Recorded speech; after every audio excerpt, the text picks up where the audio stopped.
Like I said before, there's 3 times we're given a negative command in this passage. Do not worry, do not worry, do not worry. But that negative command is followed by a positive command in verse 33. Let's read it together. Verse 33.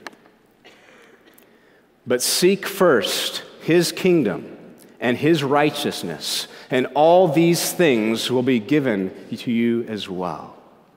But seek first his kingdom and his righteousness. I'm going to argue that you cannot fulfill the negative command not to worry without living out the positive command to seek first his kingdom and his righteousness. But what does it mean to seek first his kingdom?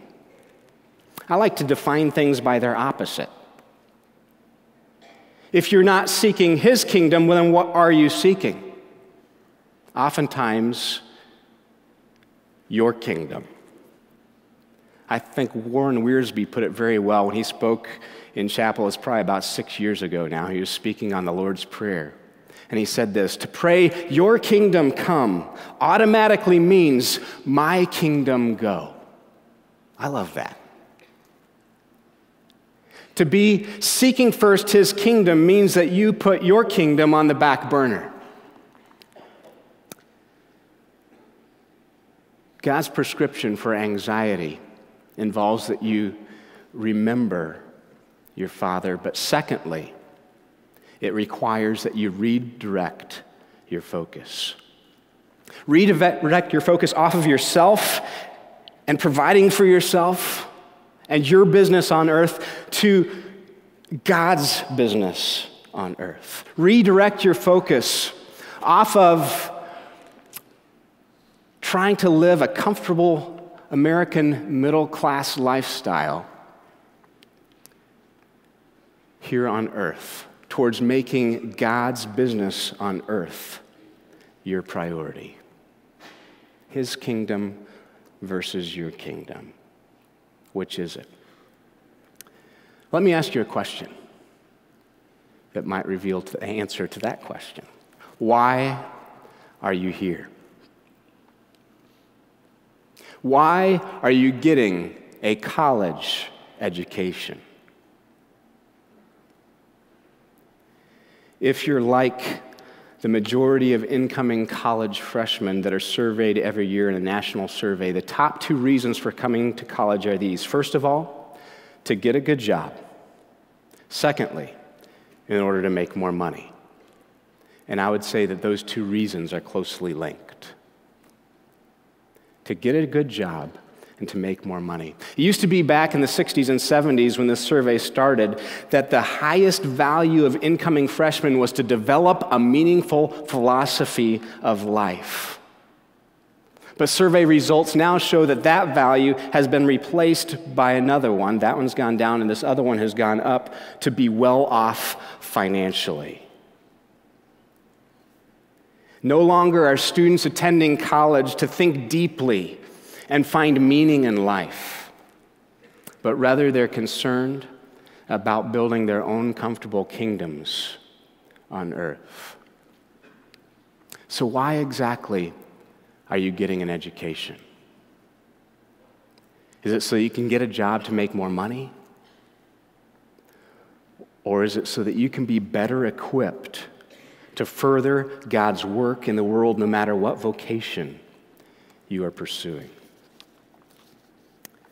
You know, not only does anxiety flow from a lack of faith in God's ability to provide, I would say it's also rooted in seeking security in something that really isn't secure.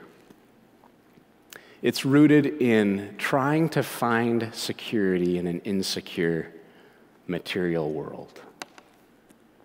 You know, I purposely ignored a word when I began reading our text today. And that's the word therefore in verse 25.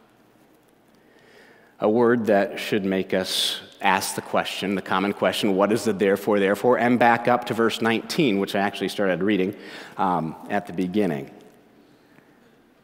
But let's back up and read that passage together. Comes right before our passage of not to worry. Verse 19, do not store up for yourselves treasures on earth, where moth and rust destroy and where thieves break in and steal. But store up for yourselves treasures in heaven, where moth and rust do not destroy and where thieves do not break in and steal. For where your treasure is, there your heart will be also. What you value will become what you worship. No one can serve two masters. Either he will hate the one and love the other, or he will be devoted to the one and despise the other. You cannot serve both God and money. You'll either love money and use people, or you'll use money and love people. You'll either worship money or you'll worship with your money. You'll either be seeking financial security or you'll be seeking eternal treasure. You'll either be seeking to build your own comfortable kingdom on earth or you're going to be seeking to build an eternal kingdom, His kingdom. To seek first His kingdom means that you are going to be living on mission in the world for Jesus no matter what vocation you choose.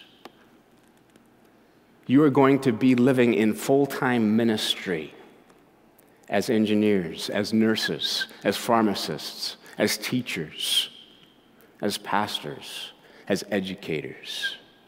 And if I forgot your major, forgive me. But that's not the whole of the command. It says to seek first His kingdom and what? His righteousness. Well, what does that second part mean? Given the context of this chapter, which begins with Jesus giving instructions to His disciples, do not do your acts of righteousness before men to be seen by them.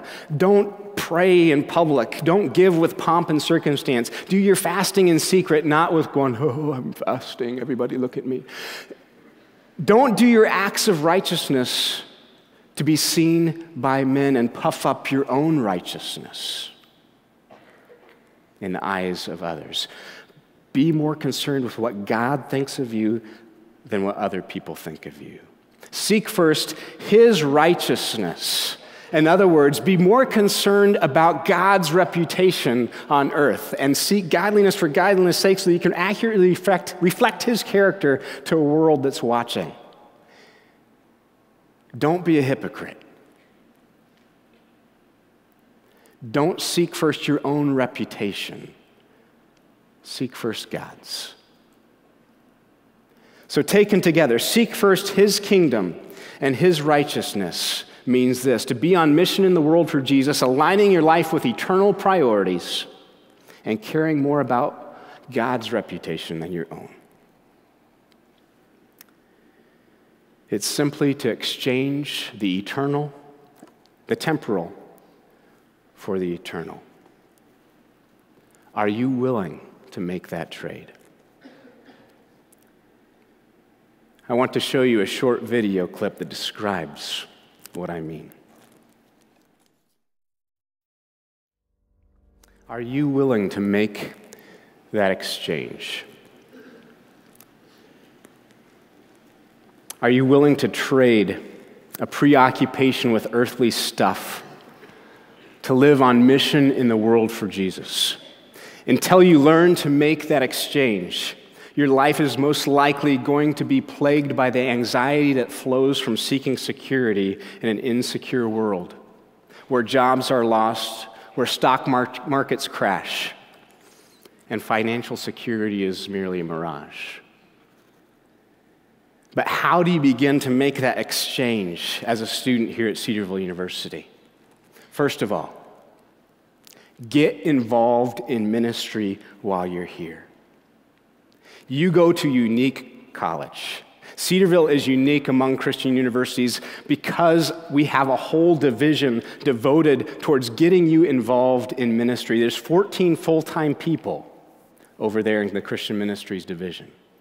And our jobs are to get you involved in ministry so that you can figure out how God has wired you, what passions He's given you, and how you can use whatever vocation you're pursuing to serve Him. Get involved in ministry while you're here. If you don't, you're wasting part of your tuition they pay me.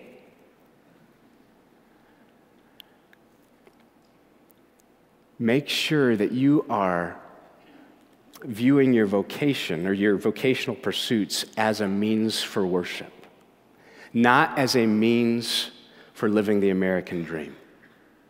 I'm not telling you need to change your major and go into vocational ministry. That's not the answer. The answer may simply be change your motives.